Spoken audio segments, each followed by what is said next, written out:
ഈശോ മിശിഹായ്ക്ക് സ്തുതിയായിരിക്കട്ടെ. വിശുദ്ധ ലൂക്കായുടെ സുവിശേഷം 2-ാം അധ്യായം 10-ാം തിരുവചനം. ദൂതൻ അവരോട് പറഞ്ഞു, ഭയപ്പെടേണ്ട, ഇതാ സകല ജനത്തിനു വേണ്ടിയുള്ള വലിയ സന്തോഷത്തിന്റെ സദ്വാർത്ത ഞാൻ നിങ്ങളെ അറിയിക്കുന്നു. അതേ സഹോദരരെ, വലിയ സന്തോഷത്തിന്റെ സദ്വാർത്തയായിരുന്നു മിശിഹായുടെ ജനനം. കാരണം പിതാവായ ദൈവം നമുക്ക് നൽകിയ ഏറ്റവും വലിയ സമ്മാനമായിരുന്നു അവിടുത്തെ പുത്രനായ ഈശോ. പിതാവായ ദൈവം അവിടുത്തെ നമുക്ക് നൽകിയത് നമ്മുടെ രക്ഷയ്ക്ക് വേണ്ടിയാണ്.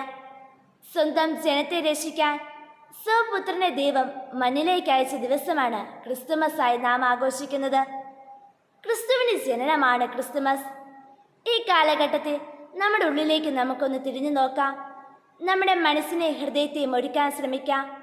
പുൽക്കൂടിനും ക്രിസ്മസ് ട്രീക്കും മോടി വർദ്ധിപ്പിക്കുന്നതിനോടൊപ്പം നമ്മുടെ ആത്മാവിൻ്റെ സൗന്ദര്യം വർദ്ധിപ്പിക്കാം. പലപ്പോഴും പുൽക്കൂട്ടി മാത്രമാണ് ഉണ്ണി പെറുക്കാറുള്ളത്. നമ്മുടെയൊക്കെ ഹൃദയത്തിൽ പെറുക്കാൻ നാം അവന് ഇടം കൊടുക്കാറില്ല. ഈ ക്രിസ്തുമസിന് എൻ്റെ ഹൃദയത്തിൽ ഉണ്ണി പെറുക്കണമെന്നുള്ള അതിയായ ആഗ്രഹത്തോടെ അതിനായി പരിശ്രമിക്കാം. ആമേൻ.